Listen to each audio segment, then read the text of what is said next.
Satyabhama Institute of Science and Technology, Chennai.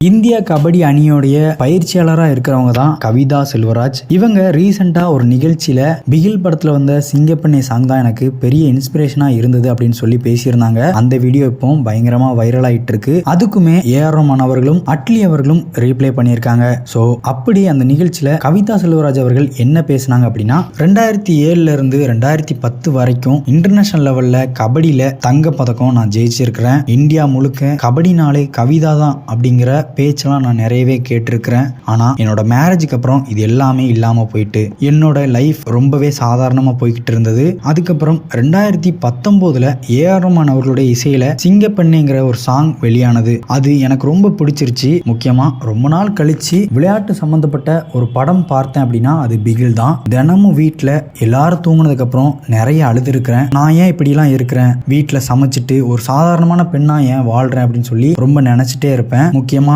நான் social மீடியால எதுலையுமே இருக்கக்கூடாது அப்படின்னு சொல்லி வெளியே வந்துட்டேன். ஏன் அப்படின்னா விளையாட்டுத்துறையில என்னோட நண்பர்கள் எல்லாருமே ஒரு புகழோட ஒரு நல்ல வேலையோட இருக்கிறாங்க. ஸோ நான் வீட்டிலே இருக்கிறேனே, ஒரு சாதாரணமான பெண்ணா இருக்கிறேன்னு சொல்லி எனக்கு ரொம்ப கஷ்டமா இருக்கும். அப்போ தான் பிகில் படத்துல ஒரு டைலாக் வந்தது, நம்ம நல்லா வாழ்ந்து காட்டுறது தான் நம்ம வாழவே கூடாதுன்னு நினைக்கிறவங்களுக்கு நல்ல சௌகரியா இருக்கும் அப்படின்னு சொல்லி. அது மட்டும் இல்லாம கல்யாணம் ஆனவங்களால கூட சாதிக்க முடியுங்கிற ஒரு டைலாக்கும் அதுல இருந்தது. ஸோ இது எல்லாமே எனக்கு ரொம்ப மனசை டச் பண்ணிருச்சு. நாம ஏன் திரும்ப ஆரம்பிக்க கூடாது அப்படிங்கிறதையும் யோசிக்க வச்சிருச்சு. என்னோட சொந்தக்காரங்க யாருக்குமே நான் மேரேஜுக்கு முன்னால எப்படி இருந்தேன்னு சொல்லி நான் சொன்னதே இல்லை. அவங்க உனக்கு என்ன தெரியும்னு சொல்லி ரொம்ப நக்கலா பார்த்தாங்க. ஆனா அவங்களுக்கு முன்னால நான் ஒரு பெரிய ஆளாகி காமிக்கணும் அப்படின்னு சொல்லி நினைக்க வச்சது அந்த சிங்கப்பெண்ணை சாங் தான். அதுக்கப்புறம் ரொம்ப நாள் கழிச்சு நான் திரும்பவும் களத்துல இறங்கினேன். அப்போ பிகில் படம் பார்க்கும்போது ரொம்ப அழுதுட்டேன். அதுக்கப்புறம் என்னோட கணவர் அவங்களோட குடும்பம் எல்லாமே இவ்வளோ சாதிச்சுட்டு நீ ஏன் சும்மா இருக்கன்னு சொல்லி என்னோட 5 வயசு குழந்தையும்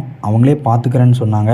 இந்தியா விளையாட்டு ஆணையத்தில் பயிற்சியாளராக சேர்ந்தேன். இந்தியாவிலேயே 2 பேர் தான் சேர்ந்தாங்க. அதில் நானும் ஒரு பெண்ணாக இருந்தேன். 2023 ஆசியா விளையாட்டு போட்டியில் இந்திய அணியோட பயிற்சியாளராக தங்க பதக்கத்தை ஜெயிச்சேன். இது எல்லாத்துக்குமே முழுக்க காரணம் ஏஆர் ரஹ்மான் அவர்கள் தான். அவருக்கு நான் நன்றி சொல்ல ரொம்ப கடமைப்பட்டிருக்கேன். முக்கியமாக நான் இந்த விளையாட்டுல இருந்து எப்படி வெளியில போனனோ அதே மாதிரி நான் திரும்பி வந்திருக்கேன். இது எல்லாத்துக்குமே அந்த பாடல் வரிகள் தான் எனக்கு ஒரு பெரிய இன்ஸ்பிரேஷனா இருந்தது அப்படின்னு சொல்லியிருந்தாங்க. ஸோ இந்த வீடியோவுக்கு ஏஆர் ரஹ்மான் அவர்களுமே உங்க அன்பான வார்த்தைக்கு ரொம்ப நன்றி, உயர்ந்து கொண்டே இருங்க அப்படின்னு சொல்லி ஏஆர் ரஹ்மான் அவர்களும் ரீப்ளே பண்ணியிருந்தாங்க. அதுக்கப்புறம் அட்லி அவர்களுமே இந்த வீடியோவுக்கு ஒரு ரீப்ளே பண்ணியிருந்தாரு. அதுல என்ன இருந்தது அப்படின்னா, கவிதா செல்வராஜுக்கு என்னுடைய வாழ்த்துக்கள். இந்த மாதிரி தருணங்கள் தான் நான் ஏன் படங்களை உருவாக்க கூடாதுன்னு சொல்லி எனக்கே நினைவு விட்டுது. நம்ம செய்யற வேலை யாரோ ஒருத்தரை ஆழமா தொட்டுது அப்படின்னா அதை வார்த்தைகளால எப்படி சொல்றதுன்னு எனக்கு தெரியல. உண்மையான மாற்றத்தை ஏற்படுத்துன்னு சொல்லி தான் இந்த படத்தையே நாங்கள் தயாரிச்சோம். அப்புறம் ஏஆர் ரஹ்மான் சார் ரொம்ப நன்றி. உங்களுடைய மியூசிக் இன்னும் எல்லாருமே